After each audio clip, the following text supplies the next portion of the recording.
So you said you were married in 1963. Yep. So, and obviously you were born here.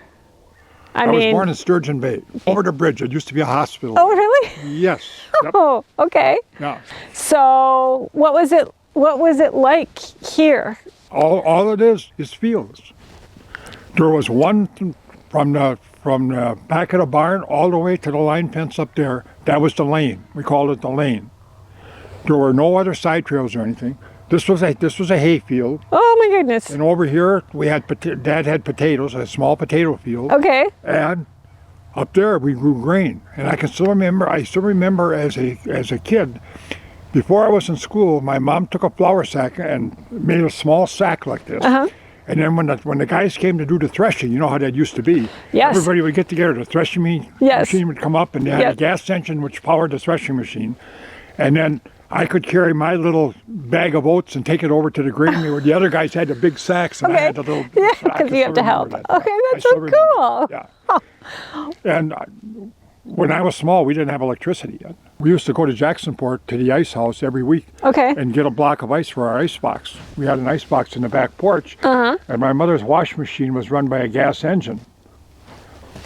And I pumped water. We had an old pump jack out there, and Dad had a gas engine on it to pump water for the barn, for the cows. Okay. And that was one of my jobs, to carry, every wash day you had to carry all that water in, or we took a bath and whatever, because we didn't have indoor plumbing. We had an outhouse. Uh-huh. My grandma had an outhouse, so I absolutely know what that's like. I don't know, everybody's like, oh, good. I thought those were good days. I don't know. And you go out in the winter, you had to shovel your way. It was over by the old tree. You had to shovel your way out there. And then there was a lot of space between the cracks, and then when you got inside, you had to sweep the snow up. You didn't harry too much because everything was colder than the devil, So people didn't tarry long. So this is funny. So you're talking about like the 40s, and until last fall, when we built the People Place, and it's still out there, that porta-john is just like an outhouse. And I can tell you, every time we're open all year round, we're out there plowing a little path to the outhouse. People will be like, you have a bathroom? Yes, we do, but you probably will want to make it a little snappy because it's kind of cold, but you know what? It works, it's clean. Not much different today than it was in the 40s. Although now we have a very nice bathroom on the other side of the bird circle. So what goes around comes around. There's the same outhouse. On the school property, on the back side of the school property, on the right-hand side was the boys' bathroom, and on about 100 feet away was the girls' bathroom. Okay. And that was at the edge of the property, right boarding this property, right on the back part of the property. And any trees that were around there, I remember as kids, I don't know if any of those are originally left, but I remember planting the trees around that property, around the edge of the schoolhouse. Okay.